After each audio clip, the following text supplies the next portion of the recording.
لا حول ولا قوة إلا بالله العلي العظيم توكلت على الحي الذي لا يموت والحمد لله الذي لم يتخذ ولدا ولم يكن له شريك في الملك ولم يكن له ولي من الذل وكبره تكبيرا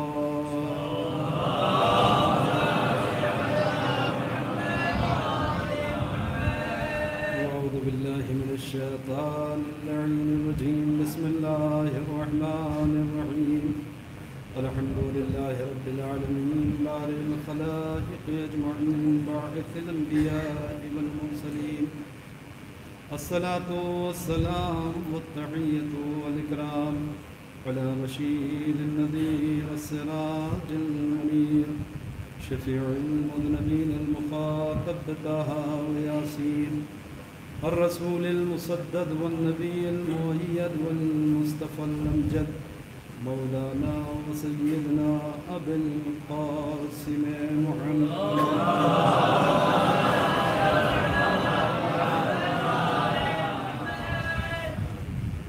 وعلى آله الطيبين الطاهرين المعصومين المظلومين ولعنة الله على أعدائهم أجمعين من الآن إلى قيام يوم الدين أما بعد فقد قال الله تبارك وتعالى وقوله الحق بسم الله الرحمن الرحيم يوم لا ينفع مال ولا بنون إلا من أتى الله بقلب سليم صلوات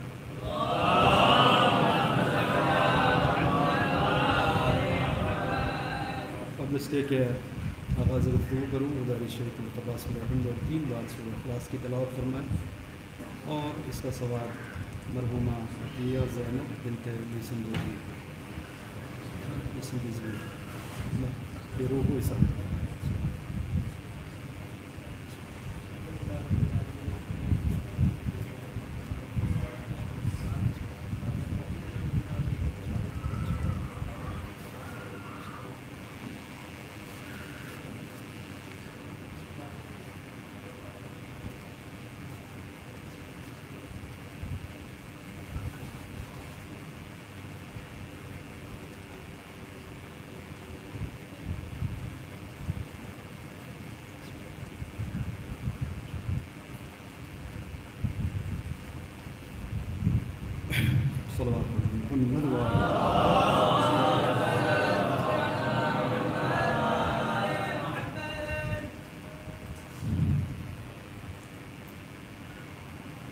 دیکھیے مسلم صاحب معذرت کر رہے تھے کہ انہوں نے 5 منٹ میرے وقت میں سے لے لیا. بتائیے کہ ذرا نوازی ہے ورنہ یہ سارا وقت انہیں کا دیا ہوا ہے. اور ایک بات یہ کہ انہوں نے یہ تو بتایا کہ ارادے میں کتنے بجے ممبر دینا تھا، لیکن کتنے بجے تک مجھے ممبر پہ رہنا ہے یہ شاید آپ کو بھی نہیں بتایا ہے اور مجھے بھی نہیں. بہرحال اندازے کے مطابق اذان ظہر سے پہلے تک یا اس سے اور بھی پہلے ہو سکتی ہے، جہاں تک گفتگو ہو پائے گی اور جہاں تک ہم چل پائیں گے. اس لیے کہ ابھی تک جو آپ سماعت کر رہے تھے وہ نظم تھی، اشعار تھے، اور اب ظاہر کی گفتگو اور وہ بھی ایصال ثواب کی مجلس، موت کا تذکرہ، یعنی کائنات میں سب سے زیادہ ناپسندیدہ موضوع، ایک ایسا موضوع کہ جو دنیا میں سب سے زیادہ ناپسندیدہ، اور ایک ایسی چیز کہ جس سے بہرحال ہر ایک کا سابقہ ہو، ہر ایک کو ملاقات کرنی ہے، نہیں بلکہ وہ لہجہ میں استعمال کر دوں جو قرآن نے استعمال کیا ہے. ہر ایک کو موت سے ملاقات کرنی ہے، شاید یہ غلط ہو، بلکہ موت خود ہر ایک سے ملاقات کرے گی. یہ لہجہ قرآنی ہے. فَإِنَّهُ مُلَاقِيكُمْ، تم کتنا بھی فرار کرو خود موت ملاقات کرے گی. توجہ کریں۔ تو یہ بالکل حقیقت ہے کہ جو بھی انسان اس دنیا میں آیا ہے اسے اس دنیا سے جانا ہے، لیکن اس کے باوجود آپ دیکھیں کہ موت ایک کریہ چیز ہے۔ معاشرے میں، سماج میں، سوسائٹی میں، ہماری بزم میں موت کا تذکرہ زیادہ دیر تک ہم برداشت نہیں کرتے، بلکہ اکثر اوقات تو بالکل برداشت نہیں کرتے۔ گھر میں کوئی خوشی کا موقع ہو، کوئی شادی کی رسم ہو، کوئی فنکشن ہو، اور ایسے میں آپ کسی موت کا تذکرہ چھیڑ کے دیکھیں، اچھا نہیں مانا جاتا ہے۔ کیونکہ پیغمبر فرماتے ہیں کہ دو چیزیں ایسی ہیں کہ جو مومن کے لیے خیر ہے، لیکن مومن اس سے کراہیت کرتا ہے۔ ایک موت، دوسرے قلت المال۔ خود موت مومن کے لیے خیر ہے اور مال کا کم ہونا مومن کے لیے خیر ہے، اور یہ دونوں چیزیں وہ ہیں جسے کوئی مومن پسند نہیں کرتا۔ صلوات پڑھے محمد والے محمد۔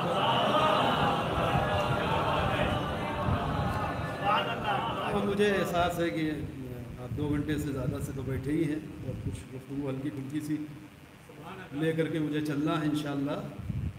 تو موت ایک ایسا موضوع ہے کہ جو سب سے زیادہ ناپسندیدہ ہے۔ کوئی انسان آسانی سے نہ موت کے بارے میں سننا چاہتا ہے، نہ موت کی گفتگو سننا چاہتا ہے، نہ موت کا ذکر کرنا چاہتا ہے، کیونکہ یہ حکم قرآن ہے، حکم حدیث ہے۔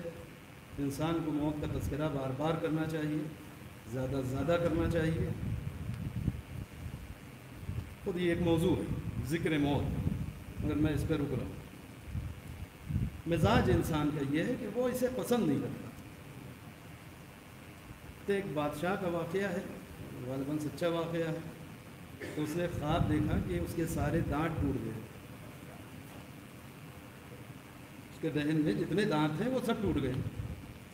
اور ظاہر ہے کہ بادشاہوں کے دربار میں ہر مشکل کے حل کرنے والے حلال مشکلات موجود ہوتے ہیں۔ اس نے بلایا کبھی جو لوگ دربار سے وظیفہ پاتے ہیں ان میں کوئی ایسا ہے کہ جو تعبیر بتائے۔ اچھا، یہ ایک فطری مجبوری ہے، ہر خواب دیکھنے والا وہ خود کو نبی و امام ہی سمجھتا ہے۔ اس کو آپ سوچئے گا انشاءاللہ۔ ہر خواب دیکھنے والا وہ یہ سمجھتا ہے کہ میں نبی ہوں، امام ہوں، اس لیے کہ ہر الٹا سیدھا، سچا جھوٹا، ہر خواب کی تعبیر لیے مولوی کے دروازے پہ کھڑا۔ یہ آپ ہیں کیا؟ آپ کی حیثیت کیا؟ نہ غذا طاہر، نہ آپ کی فکر طاہر، نہ شاید جسم طاہر۔ ضروری نہیں کہ جو خواب آپ دیکھیں وہ تعبیر ہی دینے والا ہو اور سچا ہی ہو۔ تو ایک انسان کا مزاج ہے کہ وہ اگر وہ خواب دیکھتا ہے تو چاہتا ہے کسی سے تعبیر مل جائے۔ تو خیر وہ بادشاہ، اس نے خواب دیکھا کہ اس کے دہن کے سارے دانت ٹوٹ گئے۔ اس نے بلایا کہ بھئی کوئی تعبیر بتانے والا ہو تو آئے۔ خواب یہ دیکھا کہ میرے سارے دانت ٹوٹ گئے، اس کی تعبیر کیا ہے؟ اس نے کچھ دیر تک غور کیا، خوب توجہ کیجئے گا، میری جانب رہیں آپ۔ اس نے کہا صاحب تعبیر اس کی یہ ہے کہ آپ کے تمام رشتہ دار، عزیز و اقارب، یہ سب آپ کے سامنے مر جائیں۔ توجہ کریے، سارے رشتہ دار، عزیز و اقربا سب آپ کے سامنے مر جائیں گے۔ ظاہر کے بادشاہ، اس نے کہا یہ عجب آدمی ہے، میرے سامنے میرے اجزاء کی موت کی گفتگو کر رہا ہے۔ اس نے کہا اس کو چند کوڑے مارے جائیں اور قید خانے میں ڈال دیا جائے۔ اور صاحب وہ کوڑے کھا کر کے قید خانے کی نظر ہو گئے، مگر ابھی تعبیر کی بے چینی تو باقی ہے نا۔ اس نے کہا کوئی اور صاحب؟ تو ایک صاحب اور آئے، انہوں نے کہا بادشاہ صاحب میں آپ کے خواب کی تعبیر بتاؤں، کیا خواب دیکھا آپ نے؟ کہا میں نے خواب یہ دیکھا ہے کہ میرے سارے دانت ٹوٹ گئے۔ کہا یہ تو آپ کی لمبی عمر کی نشانی ہے۔ کہا کیا مطلب؟ کہا آپ اپنے تمام عزیز و اقارب رشتہ دار سے زیادہ طویل عمر پائیں گے۔ تعبیر دونوں نے ایک ہی بتائی، لیکن ایک میں موت کا ذکر تھا، ایک میں حیات کا تذکرہ تھا۔ اس نے اسے انعام دیا، اعزاز دیا، اپنا مقرب بنا لیا۔ تو انسان کا مزاج ہے کہ وہ موت کے ذکر سے گھبراتا ہے۔ اب یہ بولنے والا اگر کوئی فنکار ہو وہ جیسا طالب علم نہیں، اگر بولنے والا کوئی فنکار ہو تو اس طریقے کی اپنی ساری گفتگو اچھے الفاظ میں لوگوں کے ذہنوں میں بھیج سکتا ہے۔ صلوات پڑھیں محمد والے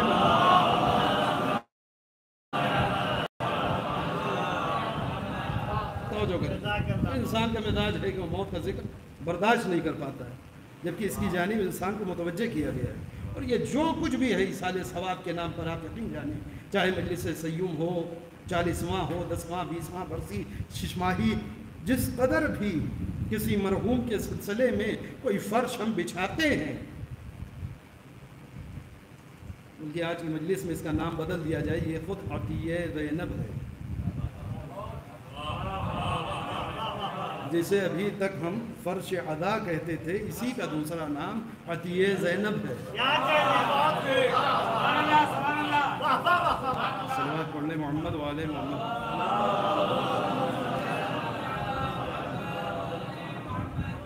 ایک اور صلوات پڑھ لیں محمد والے محمد۔ خوب یہ اس کا ہدف اور مقصد ہی یہی ہے کہ جانے والے کو کچھ ایصال ثواب، اور جو لوگ ہیں پیچھے ان کے لیے کچھ زندگی جینے کا ہنر، زندگی کا سلیقہ۔ توجہ کریں، کیوں؟ اس لیے کہ یہ وہ موقع ہے کہ جو بہرحال ایک کے سامنے آنا۔ اب میرے ساتھ ہو جائیے للہ، میں تھوڑی دیر کے لیے آپ سے کچھ گفتگو کرنے جا رہا ہوں، اور یہ پڑھ دینا آسان ہے، سن لینا آسان ہے، یہ سب بہت آسان ہے، مگر حقیقت یہ ہے کہ یہ مرحلہ اتنا آسان نہیں۔ خود موت یعنی بارگاہ خدا میں حاضری، پیش پروردگار انسان کا حاضر ہونا۔ اور توجہ کریے گا، کیا خود یہ تصور انسان کو لرزا دینے کے لیے کافی نہیں ہے؟ کیوں؟ اس لیے کہ آپ دیکھیں کہ تجربات شاہد ہیں کہ اب تو زمانہ چلا گیا، ورنہ آپ دیکھیں کہ بادشاہوں کے دربار میں سلاطین کے سامنے اگر کسی کی پیشی ہو جاتی تھی تو قدم جواب دے دیتے تھے، کلیجے پھٹ پڑتے تھے، گلے خشک ہو جاتے تھے، زبانیں اکڑ جاتی تھیں۔ کیوں؟ صرف یہ تصور کہ ایک بادشاہ ایک ملک کے سامنے کھڑے ہونا ہے، کیا ہوگا، یہ سب مسئلہ بات کا ہے، یہ مرحلہ بات کا ہے، معاف کر دیے جائیں گے، سزا دی جائے گی، انعام ملے گا، یہ سب باتیں تو بات کی ہیں۔ پہلا مسئلہ یہ ہے کہ انسان کو جا کر کے کھڑا ہوگا۔ بہت توجہ، ایک لفظ سے تھوڑا سا فائدہ اٹھانا چاہ رہا ہوں اپنے اس مجمع کے لیے، توجہ کریں۔ قیامت کس دن کا نام ہے؟ کس دن تمام مخلوقات پیش پروردگار کھڑی ہو۔ تو بزرگوں سے معذرت کے ساتھ نوجوان اور بچے توجہ دیں، تمام انسان از اولین تا آخرین، شروع سے آخر تک ہر انسان پیش پروردگار کھڑا ہوگا، اور یہ خود کھڑا ہونا بارگاہ خدا میں اتنا عظیم ہے کہ اسی صفت سے اس کا نام پڑ گیا قیامت۔ توجہ کریے گا، قیامت یعنی قیام، قیام یعنی کھڑے ہونا، اور توجہ کریے، قیام یعنی کھڑے ہونا۔ بہت توجہ کریں، اب آپ کو لفظ کی جانب لے کر کے آنا ہوں۔ اگر یہ اتنا آسان ہوتا کہ کوئی بھی ایرا غیرہ منہ اٹھا کر کے بارگاہ خدا میں حاضر ہو جائے اور کھڑا رہ جائے، جی نہیں، یہ اس قدر دشوار مسئلہ ہے کہ ہر روز دن میں 17 بار اسی چیز کی تمرین کرائی گئی ہے قدرت کی جانب سے تمہیں۔ اچھو کریے گا کہ ایک دن تمہیں بارگاہ خدا میں جا کر کے کھڑے ہونا ہے۔ ادھر بالغ ہوئے کب تک؟ جب تک کہ موت کے آغوش میں نہ چلے جاؤ، ہر دن کم از کم 17 بار یہ کام کرنا ہی کرنا ہے۔ بات سمجھ میں آئی کیا کرنا ہے؟ 17 رکعت نماز پڑھنی ہے، ہر نماز میں قیام کرنا ہے۔ قیام کا مطلب سمجھے؟ توجہ کریے گا، قیام یعنی بارگاہ خدا میں کھڑے ہونا۔ کا اتنا آسان نہیں ہے کہ خدا کی حاضری، خدا کے حضور میں جا کر کے کھڑے ہو جاؤ. اس کے لیے باقاعدہ پریکٹس کرتے رہو، اس لیے کہ نماز ہی وہ چیز ہے جو تمہارے اندر یہ صلاحیت پیدا کرے گی کہ کیسے اپنے بابا کے سامنے. یہ سزا پڑھ لے محمد والے محمد.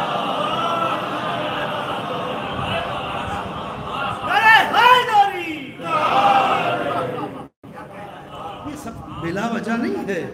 دنیا میں بہت سارے مذاہب پائے جاتے ہیں اور ہر مذہب میں عبادت کا کوئی نہ کوئی طریقہ. آپ دیکھیں کہ اب یہ تو موضوع نہیں ہے، ہر بات جو ہے وہ بات سے بات نکل جاتی ہے. بہت سارے مذاہب وہ ہیں کہ ان کے ہیں عبادت کا طریقہ یہ ہے کہ وہ آتے ہیں اور اپنے معبود کے سامنے اس طریقے سے صرف بیٹھے رہتے ہیں جس طریقے سے آپ تشہد میں بیٹھتے ہیں. کچھ مذاہب وہ ہیں کہ جن کے یہاں عبادت کا طریقہ یہ ہے کہ وہ آتے ہیں اور سیدھے سجدے میں چلے جاتے ہیں. کچھ مذاہب وہ ہیں کہ وہ دربار میں حاضر ہوتے ہیں اپنے خداؤں کے اور اپنے معبودوں کے، اور کچھ دیر ہاتھ باندھ کر کے صرف کھڑے رہتے ہیں. توجہ کریں، الگ الگ مختلف انداز سے عبادتوں کا طریقہ دنیا کے الگ الگ مذاہب اور فرقوں میں رائج ہے. کیا یہ آسان نہیں تھا خدا کے لیے کہ وہ پروردگار بھی اپنے مومن بندوں کے لیے، اپنے مسلمانوں کے لیے، اپنا کلمہ پڑھنے والوں کے لیے انہی میں سے کوئی ایک طریقہ چن لیتا؟ ایک سورہ، 2 سورہ، 3 سورہ، 5 سورہ کھڑے کھڑے پڑھ تو جاؤ. آؤ سجدے میں سر رکھو، 2-4 سورے کی تلاوت کرو، 10 20 25 منٹ تک، آدھے گھنٹے تک سجدہ ریت رہو اور اس کے بعد چلے جاؤ. مگر نہیں. آپ دیکھیں ایک عبادت میں بہت ساری چیزیں رکھی. کچھ دیر قیام کی حالت میں رہو، پھر رکوع تک جھک جاؤ، اور دیکھو جھکے جھکے نہ چلے جاؤ، پھر کھڑے ہو جاؤ، اس کے بعد سجدے میں چلے جاؤ. مالک ایک ہی سجدہ طولانی کرا لیتا. یعنی اٹھو، کچھ دیر تک بیٹھو، دوبارہ پھر سجدے میں چلے جاؤ، پھر سجدے سے اٹھو اور بیٹھو. دیکھ رہے کتنی حالتیں ہیں ایک عبادت میں. آخر کوئی تو وجہ ہوگی یا بلا وجہ؟ پر نہیں، دنیا کا کوئی حکیم، کوئی بھی عمل، کوئی بھی فعل اس کا بغیر حکمت کے نہیں ہوتا. وہ حکیم، وہ خالق حکمت. کوئی فائدہ ہے یا نہیں فائدہ؟ میں موضوع پہ موت ہی کے ہوں، میں بار بار موت کہہ نہیں رہا ہوں تاکہ آپ سنتے رہیں. صلوات پڑھیں محمد والا.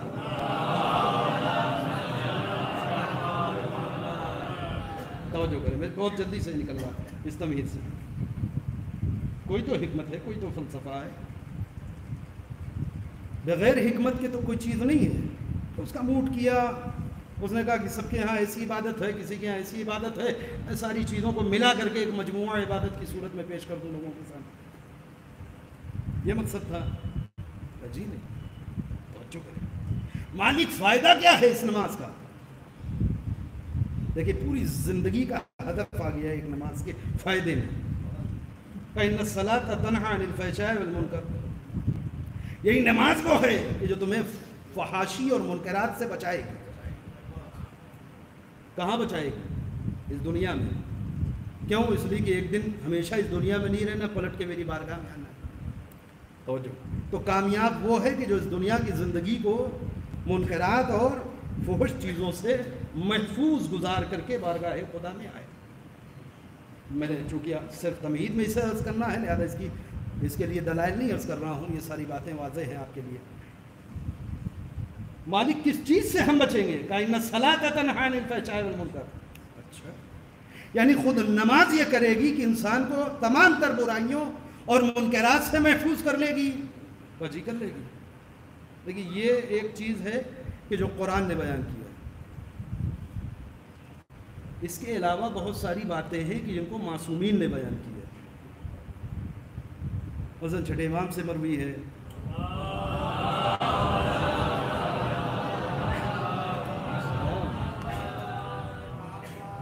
اور دیگر معصومین سے مروی ہے. خود صدیقہ طاہرہ نے کچھ چیزیں بیان کی ہیں جو آپ عزائے فاطمی کی مجلسوں میں غالباً آپ نے سنا ہوگا انشاءاللہ کہ جب خطبہ صدیقہ طاہرہ پڑھا جاتا ہے تو اس میں یہ پورا فلسفہ بیان کیا جاتا ہے.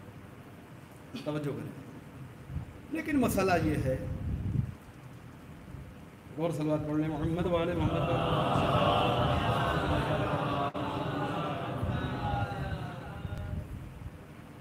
جاتی ہوئی صلوات پڑھ لیجیے محمد والے محمد۔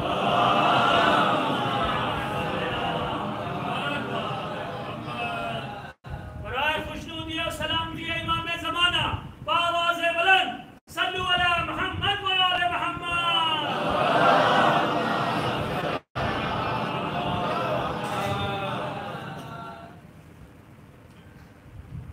تو نماز کا ایک فلسفہ یہ قرآن بیان کر رہا ہے۔ میں عرض یہ کر رہا تھا کہ معصومین نے بھی بیان کیا ہے اور بہت ساری روایتوں میں بہت ساری چیزیں بیان کی گئی ہیں، اور وہ سارے فائدے ہیں۔ اس چیز کو اگر الگ رکھیں تو بات واضح رہے، ورنہ آپ کو صادق آل محمد سے یہ حدیث ملے گی کہ جب پوچھنے والے نے پوچھا کہ مولا یہ بتائیے کہ اللہ نے روزہ کیوں واجب کیا، تو امام نے کیا بیان کی؟ یہ مشہور بہت ساری باتیں ہیں، جو مشہور وہ عرض کر رہا ہوں، تاکہ اس کے ذریعے سے امیروں کو غریبوں کی بھوک و پیاس کا احساس دلایا جائے۔ ہے نا بھائی؟ اب میرا ایک سوال ہے کہ یہ بتائیے کہ غریبوں پہ روزہ کیوں واجب ہے؟ تو غریبوں پہ روزہ نہیں ہونا چاہیے، فقیروں پہ روزہ نہیں واجب ہونا چاہیے۔ یہ فائدہ ہے کہ جو امام بیان کر رہے ہیں، فائدہ الگ ہوتا ہے، ہدف الگ ہوتا ہے۔ جو کریے گا، فائدہ الگ چیز ہے اور کسی چیز کا مقصد الگ چیز ہے۔ ہم نے فائدے کو اکثر مقصد سمجھ لیا۔ قرآن نماز کے مقصد کو بیان کر رہا ہے، ان الصلاۃ تنہی عن الفحشاء والمنکر۔ نماز کا مقصد ہی یہ ہے کہ ہر طرح کی برائی اور منکرات سے تمہیں بچا لیا جائے۔ اور توجہ کریے گا، اب میں اس بابصیرت اور پڑھی لکھی بستی سے ایک سوال کرنا چاہتا ہوں۔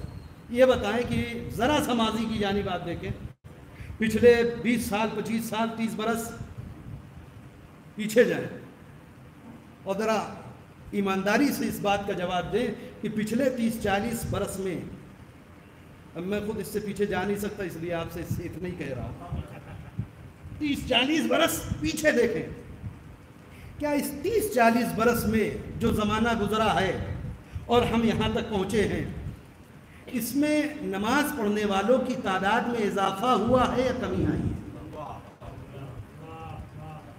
توجہ کریں، گزشتہ 25 برس پہلے قوم میں جتنے نماز پڑھنے والے تھے ان کی تعداد میں اضافہ ہے یا کچھ کمی ہے؟ پرسنٹیج نکالنے آپ، اضافہ ہوا ہے؟ اب دوسرا سوال، پچھلے 25-30-40 برس پہلے قوم کے اندر جتنا اخلاق، مروت، تہذیب، ایمانداری، حیا، غیرت،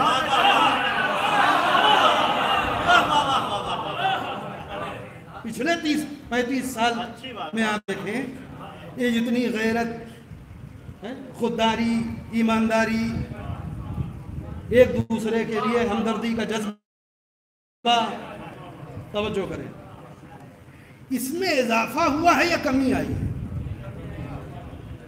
کمی آئی ہے۔ یہ کیسی بات کر رہے ہیں؟ قرآن کہہ رہا ہے ان الصلاۃ تنہی عن الفحشاء والمنکر، یہ حدیث نہیں ہے، یہ آیت ہے قرآن مجید کی۔ کیا مطلب ہے اس کا؟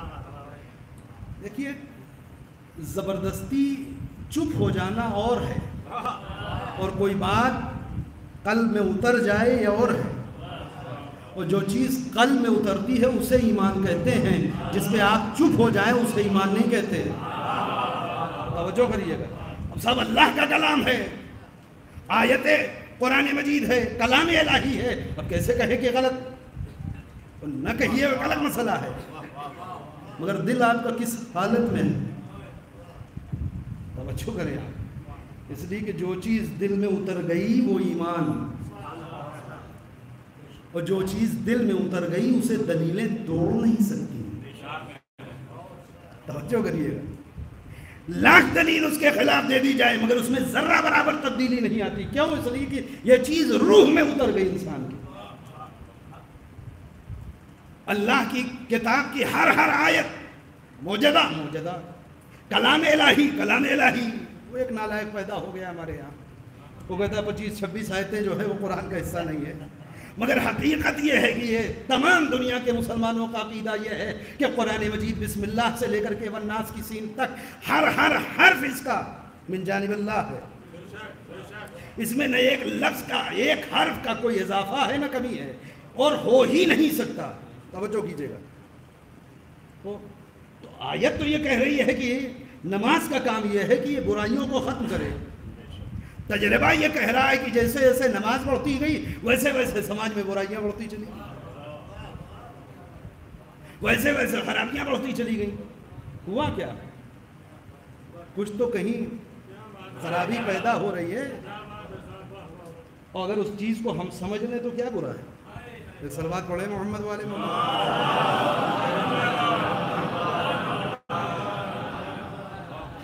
کہیں کوئی مشکل آ رہی ہے,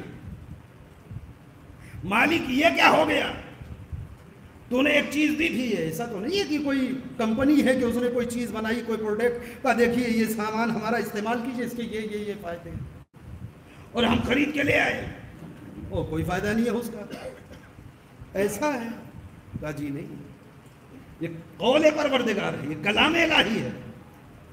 مالک تجربے کے خلاف ہے تیری آیت کا نہیں, اصل میں تم نے ایک لفظ کو ذرا سا تبدیل کر دیا. بہت توجہ کریے, یہ میرا موضوع نہیں ہے, میں تو صرف قیام سے چلا تھا اور گفتگو یہاں تک آ گئی. جلدی سے پلٹنا چاہ رہا ہوں اس آیت کی جانب کہ اس کو موضوع بنایا ہے گفتگو کا. توجہ کریں کہ تم نے ایک لفظ کا ذرا سا فرق کر دیا. میں نے پورے قرآن مجید میں کہیں یہ کہا ہے کہ نماز پڑھو, پورے قرآن میں جتنی بار بھی نماز کا تذکرہ, کہیں ایک بار بھی اگر یہ کہا ہو کہ نماز پڑھو تو تم کہہ سکتے ہو کہ مالک نماز تو پڑھ رہے ہیں, برائیاں کم کیوں نہیں ہو رہی ہیں. میں نے کہا نماز نہیں پڑھنا ہے, کہا جی نہیں چھٹی. تو یہ تو بڑی اچھی مجلس ہے. تو پھر کہ جب بھی نماز کے لیے گفتگو ہوئی کا ایک لفظ اقیم الصلاۃ, نماز قائم کرو. اور توجہ کریے گا, نماز قائم کرو. قائم کیسے ہوگی؟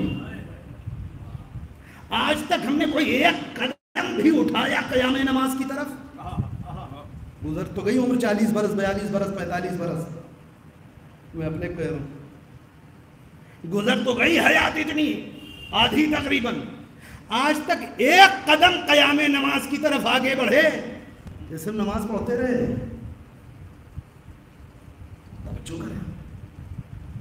کہاں سے قیام نماز ہوگا؟ اور پوری بحث اٹھا کر کے آپ دیکھ لیجئے, تفسیر المیزان میں موجود ہے اور دوسری تفاسیر کے اندر موجود ہے. میں وہاں تک نہیں جاتا ہوں, صرف ایک دو قدم آگے بڑھاؤں آپ کو. مسئلہ یہ ہے کہ یہ جو کچھ بھی نماز میں ایک مسلمان عمل انجام دے رہا ہے وہ دو صورتوں میں ہے. ایک تو وہ کچھ کہہ رہا ہے, ایک وہ کچھ کر رہا ہے. اور توجہ کریے, ایک تو کچھ کہہ رہا ہے, ایک کچھ کر رہا ہے, یعنی کچھ دیر تک حالت قیام میں ہے, پھر اس کے بعد رکوع میں چلا گیا, پھر رکوع سے کھڑا ہوا, پھر وہ سجدے میں چلا گیا, پھر تھوڑی دیر کے لیے بیٹھ گیا, پھر وہ دوبارہ سجدے میں چلا گیا. یہ کچھ افعال ہیں جو انجام دے رہا ہے اور ساتھ ساتھ کچھ کہہ بھی رہا ہے. زبان پہ کوئی ذکر بھی ہے, چاہے تلاوت ہے چاہے ذکر ہے. توجہ کریں آپ, دونوں میں کوئی راز ہے یا یوں بھی یہ خالق کا موڈ تھا, اس نے پیغمبر کو حکم دے دیا کہ دیکھو اس طریقے سے ایک نماز ترتیب دے کر کے مسلمانوں کے حوالے کر دو. ایسا ہے کچھ؟ کہا جی نہیں. ہماری مشکل تو یہی ہے کہ بچپن سے ماں باپ نے سکھا دیا, 5 برس کی عمر سے 7 برس کی عمر سے ساتھ ملانے لگے, نماز دھیرے دھیرے دیکھ کر کے بچہ پڑھتا چلا گیا اور بڑا ہوا اسی نماز پر رہ گیا, اور نہ رہ جاتا بیچارہ تو پھر کرتا کیا, ابا کو خود اس سے زیادہ نہیں معلوم تھا. اب ایک آیت اور پڑھ رہا ہوں جو مشہور بہت ہے مگر تھوڑی سی چھوڑ کے مشہور ہے آیت. قرآن ایک جگہ پر کہہ رہا ہے بسم اللہ الرحمن الرحیم لا تقربوا الصلاۃ وانتم سکارى. دیکھو خبردار نماز کے قریب مت جانا جب تم نشے میں ہو. یہ بھی آیت ہے قرآن. اچھا, اس میں ایسی جھڑک ہے اور ایسی ڈانٹ اور ایسا لہجہ ہے اسے صرف محسوس کیا جا سکتا ہے. لا تقربوا الصلاۃ, دیکھو خبردار نماز کے قریب بھی مت جانا, وانتم سکارى, جب تم نشے کے عالم میں ہو. ہے نا مشہور یہ آیت. ہم نے کیا سمجھا اس سے؟ یعنی خود خدا کو نشے سے اتنی نفرت ہے کہ وہ نشے کی حالت میں نمازی کو مصلی پہ دیکھ نہیں سکتا. اس نے کہا کہ خبردار دیکھو جب تک نشے میں ہو مصلی عبادت سے دور رہو. یہی تو.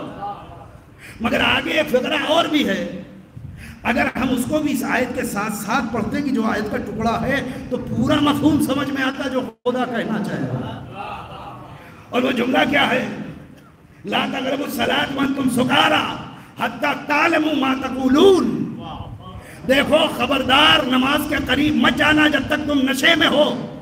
کب تک نماز کے قریب نہ جائیں؟ جب تک سمجھنے نہ لگو کہ کیا کہہ رہے ہو.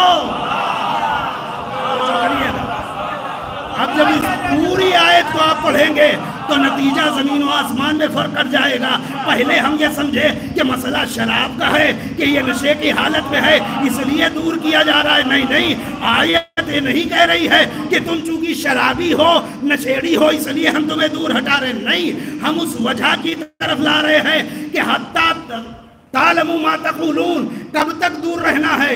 1 گھنٹہ 2 گھنٹہ 1 دن 2 دن کا, جب تک کہ سمجھنے نہ لگو کہ مصلی پہ آ کے کہہ کیا رہے ہو. نشے میں اصل میں آدمی کیا بول رہا ہے کیا کر رہا ہے اس کا اسے اندازہ نہیں ہوتا. نشے میں جو آدمی ہوتا ہے, کوئی بھی آدمی کہتا ہے بھائی وہ نشے میں آپ اس کے منہ کیوں لگ رہے ہیں, وہ خود ہوش میں نہیں ہے, وہ کب کسے کیا کہہ دے کسے کیا بول دے کون سی حرکت سرزد ہو جائے. تو جو آدمی نشے میں ہوتا ہے اسے نہ اپنے افعال کی جانب توجہ ہوتی ہے نہ اپنے اقوال کی جانب توجہ ہوتی ہے. مسئلہ خدا کو نشے سے نہیں ہے, مسئلہ اس سے ہے کہ جب تم مصلی پہ آ رہے ہو تو آیا سمجھ بھی رہے ہو کہ کیا کہہ رہے ہو کیا کر رہے ہو. توجہ کریے گا. یعنی یہ آیت صرف نشہ کرنے والوں کے خلاف نہیں ہے, یہ آیت ہر اس مسلمان کے خلاف ہے جو بغیر سمجھے بوجھے صرف رٹ کر کے مصلی پہ آ کر کے نماز پڑھو. بات تو مشکل ہے. توجہ کریں. کیوں؟ اس لیے کہ تمہاری نہیں سمجھ میں آیا کہ تم نے وضو کی حالت میں کیا کیا ہے. تمہاری سمجھ میں نہیں آیا کہ تم مصلی پہ آ کر کے قیام میں کیوں کھڑے ہو. تمہاری کیا سمجھ میں آیا کہ ہم نے تمہیں کچھ دیر کے لیے رکوع میں کیوں جھکا دیا, ہم نے کیوں تمہیں سجدے میں گرا دیا. تمہیں کچھ پتہ ہی نہیں چلا, تم تو صرف آئے ہو نماز پڑھی ہو چلے گئے. توجہ کریے گا. قیام نماز ابھی نہیں ہے, اس کے اور اوپر کے مراحل ہیں, مگر وہاں تک پہنچنے سے پہلے کا مسئلہ یہ ہے کہ ہم کم از کم یہ تو سمجھیں کہ جب بارگاہ خدا میں آئے تو کہہ کیا رہے ہیں خدا سے, اور جو کچھ کر رہے ہیں اس عمل کی حکمت کیا ہے. توجہ کریں. یہی وجہ ہے کہ میں نے پہلا فقرہ کہہ دیا تھا کہ ایک دن انسان کو اس دنیا کو چھوڑ کر کے بارگاہ خدا میں کھڑے ہونا, اسے نام دیا گیا قیامت. قیامت کس لفظ سے ہے؟ قیام سے. قیام یعنی بارگاہ خدا میں کھڑے ہونا. اس کی ایک جھلک اٹھا کر کے رکھی گئی نماز میں. توجہ کریے. تو حالت قیام میں ہو کیسے کھڑے ہونا ہے؟ جیسے تم روز قیامت پیش پروردگار کھڑے ہونا چاہتے ہو. توجہ کریں. اور یہی وجہ ہے کہ جو لوگ اس فلسفے کو سمجھ رہے تھے, تاریخ لکھتی ہے کہ در وقت نماز آتا تھا حالت قیام میں آتے تھے, چہرے کا رنگ ایسا بدل جاتا تھا,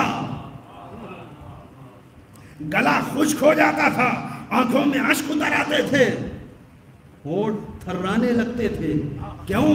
یہ احساس کہ وہ بارگاہ خدا میں کھڑے, یہ تصور کہ وہ پیش پروردگار کھڑے ہیں. توجہ کریے گا. یہ مذاق نہیں ہے, اس کو ہم نے دوسرے حوالے سے بہت سنا ہے, مگر حقیقت یہی ہے کہ ہمیں چونکہ یہ احساس ہی نہیں ہوتا. اچھا ہماری نماز میں مشکل یہ ہے کہ ہمارے علاوہ باقی سب یہ سمجھ رہے ہوتے ہیں کہ ہم نماز پڑھ رہے ہیں. ہمارے علاوہ پڑھنے والے کے علاوہ باقی سب یہ سمجھتے ہیں کہ ہم نماز پڑھ رہے ہیں. کیوں؟ ہم ہی غافل ہوتے ہیں. ہم کبھی دکان میں ہوتے ہیں, کبھی بازار میں ہوتے ہیں, کبھی یہاں بیٹھے ہوتے ہیں, کبھی وہاں ہوتے ہیں, مگر جو دوسرا دیکھ رہا ہے وہ سمجھ رہا ہے کہ ہم نماز میں ہیں. توجہ کریں. یہی وجہ ہے کہ ذرا سی مشکل پیدا ہوئی, کوئی معمولی سی مکھی آ گئی, معمولی سا مچھر آ گیا, اور فوراً انسان کیوں یہ احساس ہی نہیں ہے کہ بارگاہ خدا میں. ورنہ اگر یہ احساس ہو تو کسی معمولی سے کیڑے کی تو حیثیت کیا, پیر سے تیر نکال لیا جائے احساس نہیں. کیوں پیشے پروردگار کھڑا ہے یہ. مجلس تمہید سے نکل کر کے نتیجے تک لا رہا ہوں. امیر کائنات حضرت علی ابن ابی طالب علیہ السلام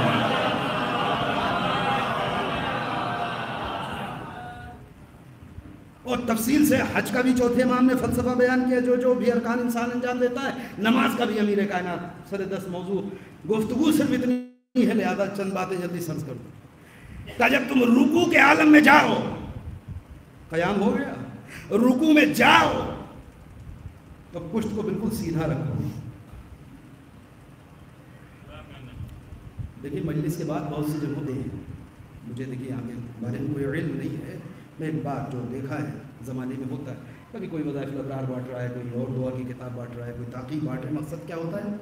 مقصد یہ ہوتا ہے کہ جب بھی اس کو کوئی استعمال کرے گا تو ہمارے مرحوم کو بھی ثواب پہنچے. میں اس طریقے کی مجلسوں میں کوشش ایک کرتا ہوں کچھ ایسی چیز دے جاؤں کہ الگ سے کتابچہ جیب میں ڈھونڈنے کی ضرورت نہ پڑے. اگر کسی ایک نے بھی اپنے اندر ذرا سی تبدیلی پیدا, کوئی ایک دن کی ایک نماز میں بھی اسے یہ ساری باتیں ذہن میں رہی اور وہ نماز اس کی معراج تک پہنچ گئی, تو آپ یقین جانیے کہ بہترین ایصال ثواب مرنے والے کے لیے. وہ توجہ کریے کہ جب رکوع کے عالم میں جاؤ تو اپنی پشت کو سیدھا رکھو, گردن کو باہر نکالو. اس احساس کے ساتھ اور تصور کے ساتھ مالک یہ گلا ہمیشہ تیرے دین کے لیے حاضر ہے. توجہ کریے گا. رکوع فلسفہ قربانی و شہادت ہے, اس پہ رک سکتا تھا لیکن موضوع نہیں ہے. توجہ کریے گا. فلسفہ قربانی و شہادت ہے. نظریں کہاں ہو حالت رکوع میں؟ کہ پیر کے انگوٹھوں پر. یہ سب مستحب ہے نماز کی. کیوں؟ اس تصور کے ساتھ کہ جب وقت موت آئے گا تو سب سے پہلے روح انہیں انگوٹھوں سے نکلنا شروع ہوگی. میں آپ کو قریب لا رہا ہوں عزیزوں, میرے ساتھ رہیے گا. روح میرے انہیں انگوٹھوں سے نکلنا شروع ہوگی, لہذا انگوٹھوں کو دیکھتے رہو, ذکر خدا کرتے رہو, سبحان ربی العظیم و بحمدہ. گردن کو آگے نکالو. مالک یہ گلا صرف کلمہ پڑھ دیا نہیں ہے, صرف کلمہ پڑھ کر کے مسلمان نہیں ہو گئے ہیں, یہ گردن حاضر ہے. اگر تیرے دین کے وقت پڑ جائے, اگر کبھی اس مذہب پر, اس قوم کے اوپر کوئی ایسی مصیبت آ جائے تو سب سے پہلے یہ میری گردن حاضر ہے. پڑھیں فلسفہ اٹھا کر کے روحوں کا. توجہ کریے گا. یہ گلا حاضر ہے. اس کے بعد اب سجدے میں سر رکھو. امیر کائنات ہے, یہ امیر المومنین ہے. سجدے میں سر رکھو تو اس خیال کے ساتھ کہ مالک ہم تھے ہی کہاں, ہمارا تو کوئی وجود ہی نہیں تھا, ہم تو یہی خاک تھے.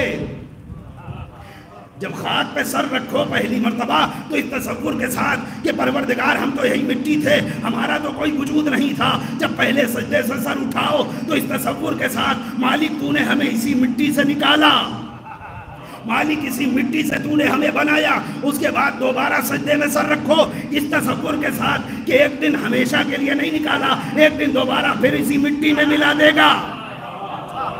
اور جب پھر سجدے میں سر رکھو تو پھر تھوڑی دیر کے بعد اٹھاؤ اس تصور کے ساتھ کہ جب مٹی میں دوبارہ ملا دیا تو پھر ہمیشہ کے لیے نہیں ملایا, ایک دن پھر اسی مٹی سے ہمیں نکالے گا, ایک دن پھر ہمیں اسی مٹی سے نکالے گا. اب میں عزیزو ایک جملہ کہہ رہا ہوں, 17 بار تو کم از کم واجب ہے, 17 رکعتیں تو دن بھر میں کم از کم واجب ہیں, ہر رکعت میں 2 سجدے واجب ہیں, یعنی کم از کم انسان اگر واجب نماز بھی پڑھے گا تو 34 بار سجدے کرے گا.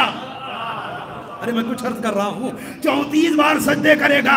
اب آپ ذرا سوچ کے بتائیں, 17 بار قیام, 34 بار سجدے, یعنی 17 بار دن بھر میں جس مسلمان کو قیامت یاد دلائی جا رہی ہے, قبر یاد دلائی جا رہی ہے, محشر یاد دلایا جا رہا ہے, قربانی یاد دلائی جا رہی ہے, کیا یہ ممکن ہے کہ یہ بندہ اگر ان احساس کے ساتھ نماز پڑھ کے نکلے گا تو پھر کسی کے مال کی طرف دیکھے گا, پھر کسی کی غیبت کرے گا, پھر کسی کی برائی کرے گا؟ جی نہیں. جس دن نماز ایسی ہو گئی قرآن کہے گا ان الصلاۃ تنہی عن الفحشاء والمنکر, یہی نماز تمہیں ہر برائی سے بچانے گی. صلوات پر محمد والے.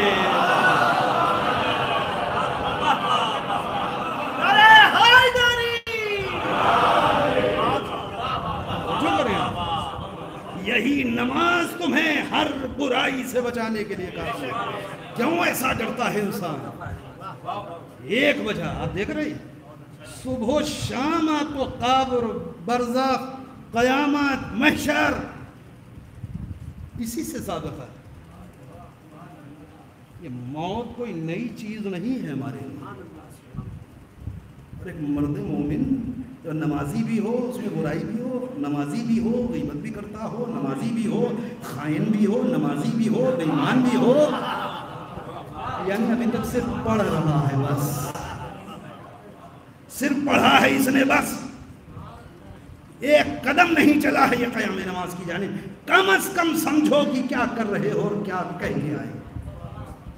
ایک درد دل ہے بزرگان من آپ سے یہ بتائیں کہ جو ماں باپ 5 برس کے بچے کو، 6 برس کے بچے کو ایک ایسی زبان میں پوری نماز یاد کرا دیتے ہیں جو زبان اس کی ہے ہی نہیں، ایسی زبان میں سورہ الحمد عربی ہے نا، تمام نماز میں جو کچھ بھی ذکر ہے وہ سب عربی زبان میں ہے نا۔ ایک ایسا بچہ کہ جو بہار میں پیدا ہوا، یو پی میں پیدا ہوا، انڈیا میں پیدا ہوا، اس کی مادری زبان ہی عربی نہیں۔ تو جو ماں باپ محنت کر کے اپنے 5-7 برس کے بچے کو ایک ایسی لینگویج سکھا دیتے ہیں اتنی دیر گفتگو کے لیے خدا سے جو اس کی اپنی نہیں ہے، کیا وہ ماں باپ اگر کوشش کریں تو اس کا ترجمہ نہیں سکھا سکتے؟ وہ زبان جو اس کی اپنی ہے، کم سے کم اسے یہ سمجھ میں تو آئے کہ کس کے سامنے ہے، کیا کہہ رہا ہے۔ توجہ کریں اب تو میں عرض یہ کر رہا تھا کہ یہ صبح و شام ایک بالغ ہونے کے بعد، بچہ 15 برس کی عمر تک آ گیا یا دوسرے اور جو شرائط ہے اگر وہ مکمل ہو گئے، وہ بالغ ہو گیا، ایک بچی 9 برس کی عمر تک آ گئی، شریعت اس کے کاندھوں پر اپنی ذمہ داریوں کے ساتھ۔ پہلی چیز نماز، بار بار کس چیز کے لیے تیار کیا جا رہا ہے اسے؟ قبر کے لیے۔ توجہ کریں، قبر سے اٹھنے کے لیے، بارگاہ خدا میں حاضری کے لیے۔ اب ایک جملہ کہہ رہا ہوں، عزیزو آپ میرے ساتھ رہیں، اگر ایک مل جل کر کے صلوات پڑھتے ہیں محمد۔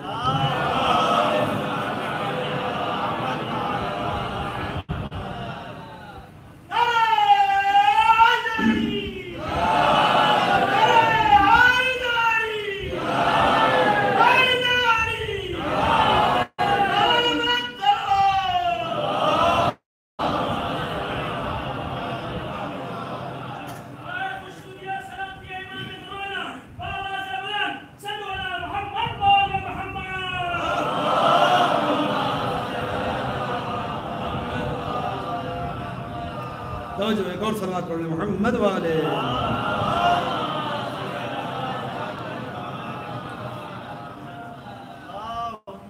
مل جل کے صلوات پڑھ لیں محمد والے۔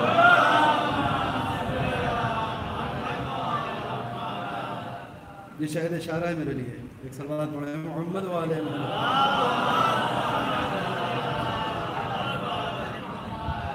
ہوا میرے ساتھ میں تو یہ ضروری نہیں ہے، کیوں؟ اس لیے کہ سب سے زیادہ جو سبق قدرت نے انسان کو پڑھایا وہ موت ہے، یقین جائے۔ کیوں؟ اس لیے کہ خطرہ یہی تھا کہ اور باقی ہر موضوع پہ یہ خود تحقیق کر لے گا، اس پہ فکر کرے گا، اس پہ توجہ دے گا، یہی ایک ایسا موضوع ہے جس سے فرار کرے گا۔ اور اس نے کہا ہے کہ تم موت سے فرار کرتے ہو، کرو، خود یہ موت ایک دن تم سے ملاقات کرے گی۔ تو انسان مزاجن موت سے فرار کرتا ہے، مگر کیوں؟ اصل میں وہ یہ سمجھا کہ موت یعنی ختم، تمام موت کی آغوش میں گئے یعنی سب کچھ ختم ہو گیا۔ واقعی ایسا ہے؟ جبکہ ایسا نہیں ہے، ایسا بالکل نہیں ہے۔ اور یہ غلط فہمی تمہارے ذہن میں نہ آنے پائے، اس کا انتظام بھی قدرت نے کیا، اور تمہیں کسی معلم کا محتاج نہیں بنایا۔ میرے ساتھ رہیے آپ، یقین جانے کہ میں بالکل نتیجے تک آ گیا۔ کسی معلم کا محتاج نہیں بنایا، کسی مدرس کا محتاج نہیں بنایا، کسی فلسفی کا محتاج نہیں بنایا کہ وہ آ کے تمہیں موت و حیات کا فلسفہ سمجھائے، کوئی معلم آ کر کے تمہیں زندگی اور موت سمجھائے، کوئی عالم آ کر کے جی نہیں، یہی وہ سبق ہے کہ جو قدرت نے ہر بشر کو خود پڑھایا. اللہ کیوں؟ اس لیے کہ کچھ اور سمجھو یا نہ سمجھو، موت و حیات کے فلسفے کو سمجھو. موت کیا ہے یہ سمجھو، حیات کیا ہے یہ سمجھو. اس غلط فہمی میں نہ رہو کہ اگر ہم نے تم سے سانسیں چھین لی ہیں تو تم مر گئے. موت کی سب سے عظیم پہچان تو یہ ہے نا، اور حیات کی علامت بھی یہی ہے. وہ ذات کچھ کام نہیں کر رہا، نہ ہاتھ کام کر رہا، نہ پیر کام کر رہا، نہ آنکھیں، نہ کان، نہ زبان، کوئی عضو بدن کام نہیں کر رہا، مگر سانسیں چل رہی ہیں. کیا مطلب ہے؟ زندہ ہے. اور ادھر سانس سے رشتہ ٹوٹا، مر گیا آدمی. یہی ہے نا. قرآن اس سے بالکل الٹی بات کہتا ہے، حدیث بالکل خلاف اس کے کہتی ہے. تو کچھ نہیں، تم سانس سے رشتہ جوڑنے اور ٹوٹنے کی بات کر رہے ہو، سر و تن میں جدائی ہو جائے. خبردار سوچنا بھی نہیں کہ یہ مردہ ہیں. جو لوگ ہماری راہ میں قتل ہو گئے، تصور بھی مت کرنا کہ یہ مردہ ہیں. اور اگر اتنی ہی بات ہوتی تو ہم یہ سمجھتے کہ شاید ان کا احترام اتنا ہے، مرتبہ اتنا بلند ہے، اس لیے زبان پہ پہرے بٹھا دیے گئے، دماغ پہ پہرے بٹھا دیے گئے کہ خبردار یہ اتنے بزرگ لوگ ہیں کہ ان کے بارے میں موت کا تصور نہ کرنا. جی نہیں. لہذا اگلی تاکید آ رہی، بل احیاء، نہیں یہ زندہ ہیں. اور یہ سر و تن میں جدائی ہو گئی، یہ زندہ ہیں. کا جی زندہ. اور وہ لوگ کہ جو سانسیں لے رہے ہیں پیغمبر کی بس میں بیٹھے ہیں. اللہ پیغمبر سے کہہ رہا ہے میرے حبیب آپ ان مردوں کو اپنی بات نہیں سنا سکتے. یعنی جو سانس لے رہا ہے وہ مردہ، اور جو سانس نہیں لے رہا وہ زندہ. مالک پھر تیرا قول ہے، ہم مان تو لیتے ہیں، مجبوری ہے، مگر بات دل اور دماغ میں اترتی نہیں. کہ یہ وہ سبق تھا جو ہم نے تمہیں پڑھایا تھا، تم بھول گئے. جاگتی ہوئی سلوات پڑھے محمد والے.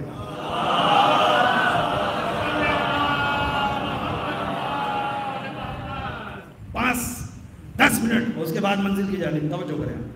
یہ وہ سبق ہے کہ جو دنیا کے ہر انسان کو میں نے پڑھایا. مالک کب پڑھایا؟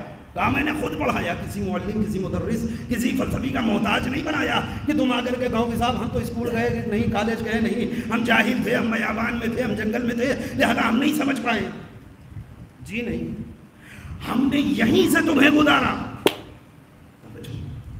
ہر بشر کو اسی مرحلے سے گزارا کہ وہ دنیا میں آنے کے بعد کم از کم یہ بات تو نہ کہے کہ اگر سانس چل رہی ہے تو زندہ اور سانس نہیں چل رہی تو مردہ. مگر ہر ایک دنیا میں آ کے یہی کہہ رہا ہے. توجہ کریے. کیسے؟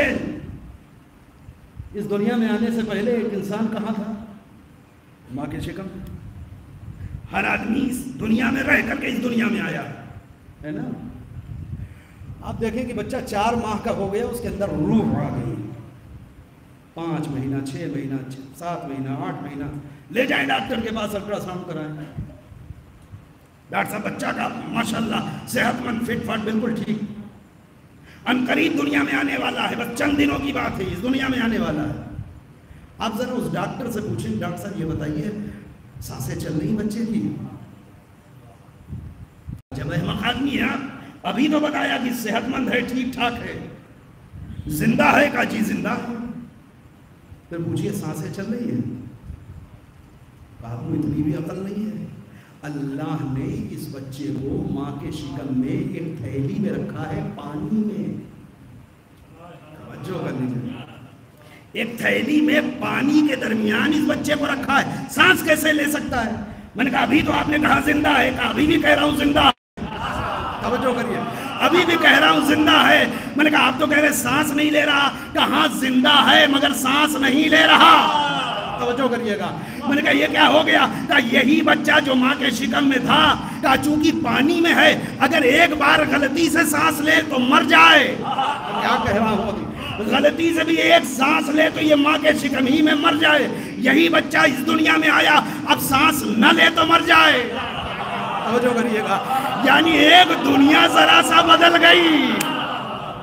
ایک دنیا ذرا سا بدل گئی. یعنی یہی بچہ ماں کے شکم میں بغیر سانس کے زندہ تھا، ساری دنیا اسے زندہ کہہ رہی تھی، یہی بچہ اس دنیا سے منتقل ہو کے نہیں انتقال کر کے اس دنیا میں آ گیا۔ اب سانس نہ لے تو دنیا کہے گی مردہ ہے۔ بات سمجھ میں آئی؟ جو خدا ہمیں اور آپ کو ماں کے شکم میں بغیر سانسوں کے زندہ رکھ سکتا تھا، وہی خدا اس دنیا سے اس دنیا میں لے جا کے بغیر سانسوں کے زندہ صلوات بر محمد والے۔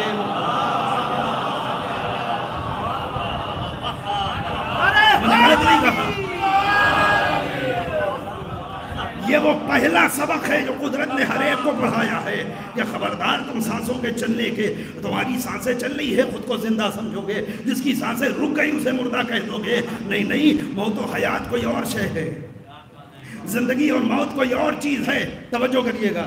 لہذا انسان کو اس مرحلے سے گزارا، اور میں چند جملے اپنے برادر عزیز جناب میثم صاحب کے لیے اور ان کی اہلیہ اور ان کے بچوں کے لیے یا تمام جو ان کے مرحومہ کے پسماندگان ہیں ان کے لیے عرض کرنا چاہ رہا ہوں۔ آپ یقین جانیں انتقال، کئی انتقال ہیں انسان کے، ابھی تو وقت بھی ختم ہو گیا میرے پاس، کئی انتقال ہیں اور اس سے پہلے کئی انتقال کر چکا ہے انسان۔ ہر بعد میں آنے والی دنیا ماقبل سے زیادہ وسیع ہے اس کے لیے، وہاں کی لذتیں اور نعمتیں اس سے زیادہ بہتر ہیں ماقبل سے۔ بس مشکل یہ ہے کہ ہم اپنے فراق پر روتے ہیں، ورنہ اگر یہ یقین ہو جائے، یہ اعتماد ہو جائے کہ ہمارا جانے والا رحمت الہی کی آغوش میں ہے اور ہم اسے وہ کچھ نہیں دے سکتے جو ہمارا رب دے رہا ہے، دینے والا ہے، ہم اس کی ویسی پرورش نہیں کر سکتے جیسی پرورش میرا خدا کرنے والا ہے، ہم اس کو اتنا سکون نہیں دے سکتے جتنا سکون میرا خدا دینے والا ہے، تو آپ یقین جانیے کہ لبوں پہ شکر ہوگا، شکوہ نہیں ہو سکتا۔ اگر یہ احساس پیدا ہو جائے کہ جانے والے کو ہم نے کس کے سپرد کر دیا، جانے والا کس دنیا کو چھوڑ کے کس دنیا میں چلا گیا، کیوں؟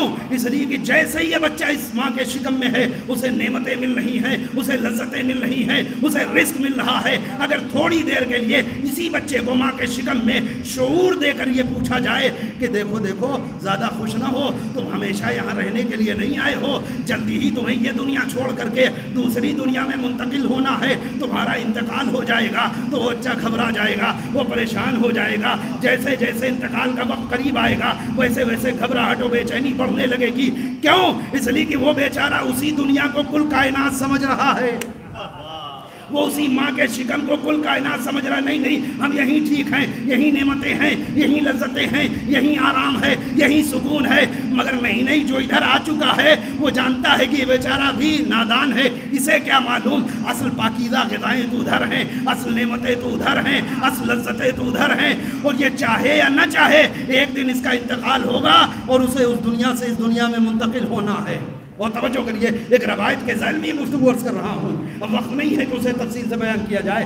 امام فرماتے کہ بعین یہی عالم ہے، یہی وجہ ہے کہ ہر ماں کے شکم سے اس دنیا میں آنے والا بچہ وحشت میں ہوتا ہے کہ نہ جانے مجھے کہاں لے جا رہے ہیں، نہ جانے آئندہ کون سی دنیا آنے والی ہے، وہ وحشت میں ہوتا ہے، روتا رہتا ہے۔ مگر جو لوگ پہلے آ چکے ہیں وہ اس کی نادانی پہ ہنستے بھی ہیں، گلے مل رہے ہیں، مبارکباد دے رہے ہیں، مٹھائیاں بانٹ رہے ہیں کہ یہ اصل میں عارضی دنیا چھوڑ کر کے حقیقی دنیا میں آ گیا۔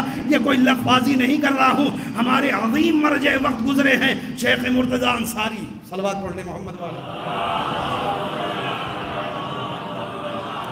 پھر کبھی سن لیجئے کہ وہ آیت تو پڑھی تھی میں نے، وہاں کے ترجمے تک نہیں پہنچا، ہو سکتا ہے تبرکن 2 جملے میں ترجمہ کر دوں، مگر اب اس پہ گفتگو نہیں کر سکتا۔ مفہوم کل گفتگو کا وہی ہے جو اس آیت کے پس منظر میں شیخ مرتضی انصاری علیہ الرحمہ، آج جتنے مراجع فقہا مراجع سب کے سب بالواسطہ یا بلا واسطہ شاگرد ہیں جناب شیخ انصاری، شیخ مرتضی انصاری کے شاگرد ہیں سب، بالواسطہ یا بلا واسطہ تمام مراجع آج۔ اتنا عظیم فقیہ، اتنا عظیم مجتہد، جس کے تمام طلاب تقریباً سب مجتہد، کیوں نہ ہو، باب العلم پر ہیں، علم کی چوکھٹ پر ہیں، نجف میں ہیں، فقیہ ہیں، درس دیتے ہیں. ایک طالب علم ہے کوئی مجھ جیسا، وہ کن ذہن ہے تھوڑا. آغا مرتضی انصاری کی بات ہر ایک کی تو سمجھ میں آئے گی. وہ بیچارہ سر جھکائے سنتا رہتا تھا، کبھی نہ کوئی اشکال، نہ اعتراض، نہ ٹوکنا، نہ ٹاکنا، کچھ نہیں. وہاں میں اور یہاں میں بڑا فرق ہے. یہاں علماء بیٹھے ہیں، بزرگان ہیں، آپ ان سے پوچھیں. وہاں استاد کا مزاج یہ ہے کہ اگر شاگرد نے 2-4 بار ٹوکا نہیں، کوئی اشکال نہیں کیا، تو فوراً وہ ٹوک دیتے ہیں کہ تمہارا دماغ کہاں ہے، پڑھ کے نہیں آئے ہو، سمجھ کے نہیں آئے ہو. وہ شاگرد اچھا نہیں مانا جاتا جو اعتراض نہ کرے بار بار. یہاں جو اعتراض کر دے وہ اچھا نہیں مانا جاتا. وہ ایک بار سے 2 بار اگر کسی نے اعتراض کر دیا تو پھر جو ہوتا ہے وہ سب آپ کے سامنے. تو سب بچے اعتراض کرتے، اشکال کرتے تھے کہ یہ آپ نے ایسا کیسے کہہ دیا، اور یہ اس کے خلاف تو فلاں روایت موجود ہے اور فلاں حدیث یہ کہہ رہی ہے اور آپ کی بات ایسے کٹ رہی وغیرہ وغیرہ. یہ پوری ایک بحث ہے. وہ بیچارہ سر جھکائے بیٹھا رہتا ہے تو اس کے ذہن میں کبھی کوئی سوال نہیں آتا تھا. تو بچے بعد میں اس کا مذاق اڑاتے تھے. تو جب تھک گیا تو ایک دن آیا، کہاں نجف میں ہے نا، مشکل کشا بھی ہوئی ہے. آیا آ کر کے ذری ہے امیر کائنات پکڑ لیا. مولا اگر میں اس قابل نہیں ہوں کہ آپ کے علوم کو، آپ کے علم کو کسب کر سکوں، تو کوئی اشارہ دے دیں، میں یہ چھوڑ کے اپنے وطن چلا جاؤں. بہت زیادہ لوگ مذاق اڑاتے ہیں، ذلت اور رسوائی کا احساس ہوتا ہے، اور اگر اس قابل ہوں تو کچھ عطا کر دیجیے. روتے روتے سو گئے، آنکھ لگ گئی. خواب میں امیر کائنات کو دیکھا اس نے.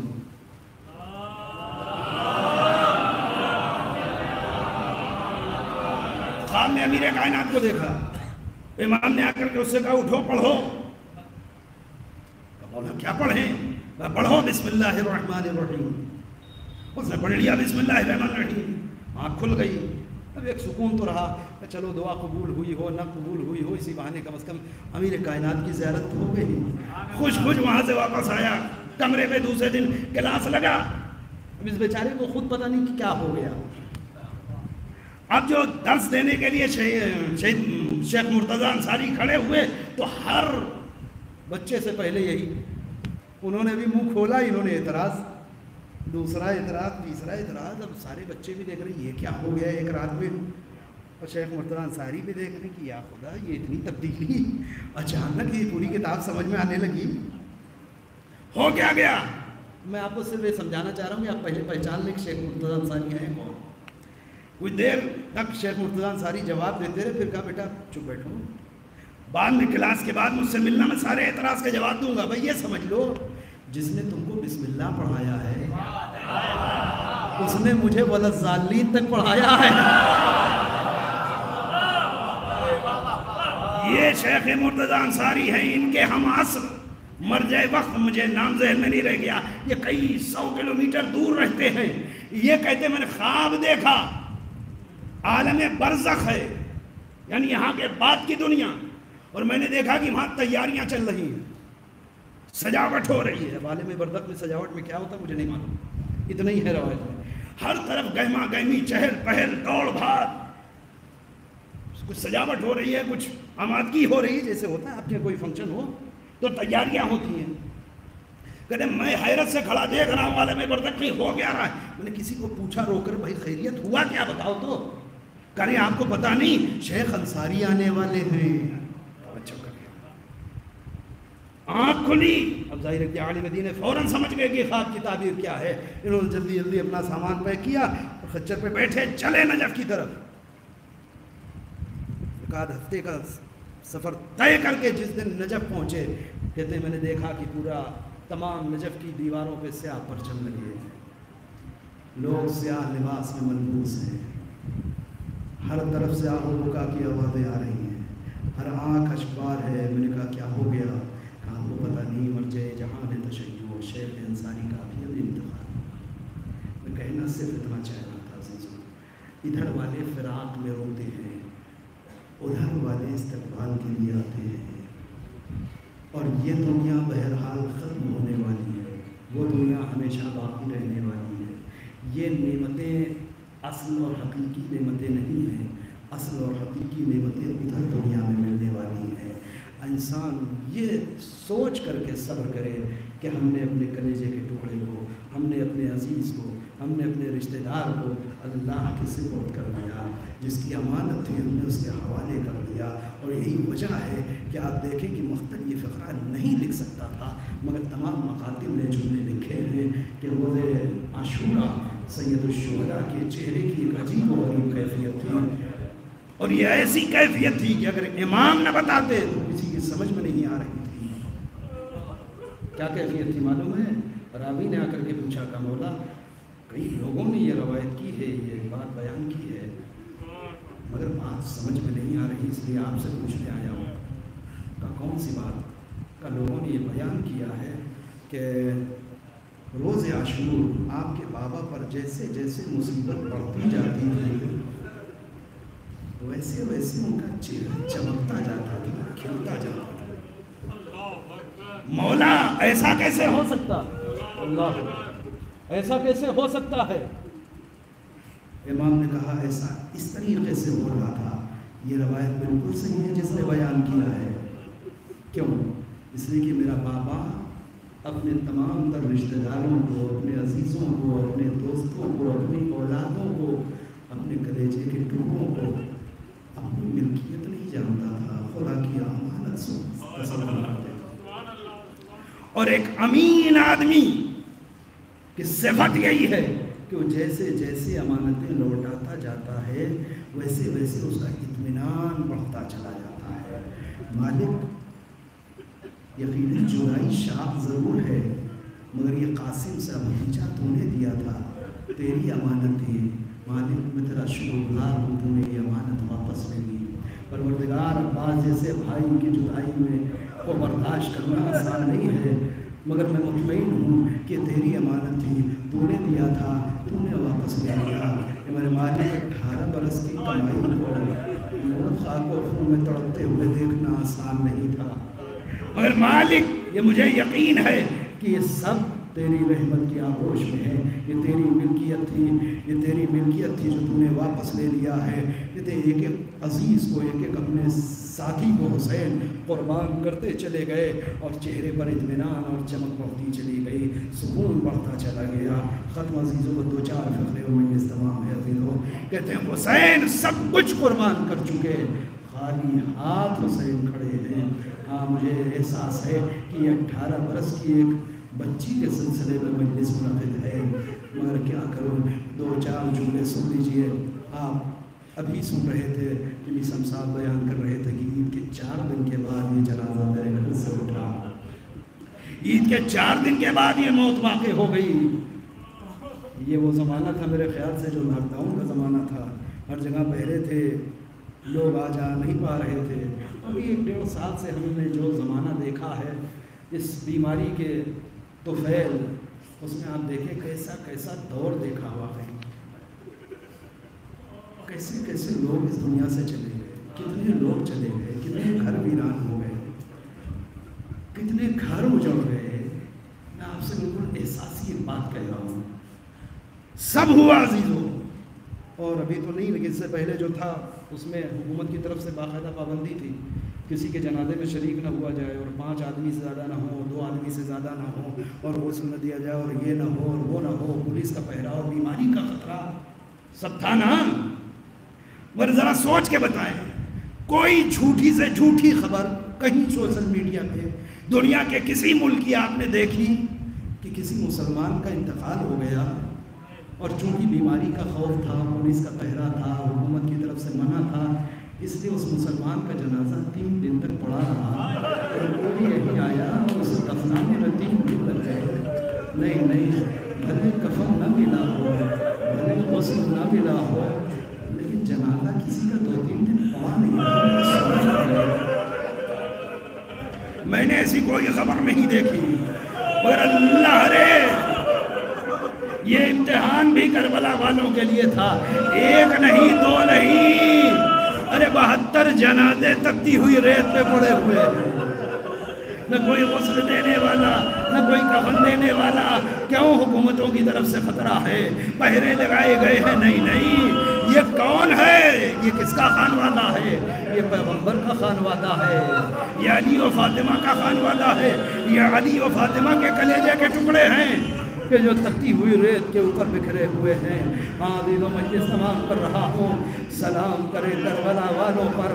کیوں؟ اس لیے کہ ایسا درد ہے یہ کہ جو ہر درد سے اوپر ہے، ہر درد کی دوا بن جاتا ہے یہ۔ دو فکر عزیزو، یہ وہ قلق تھا میسم صاحب، آپ بہرحال وطن لے آئے تھے نا؟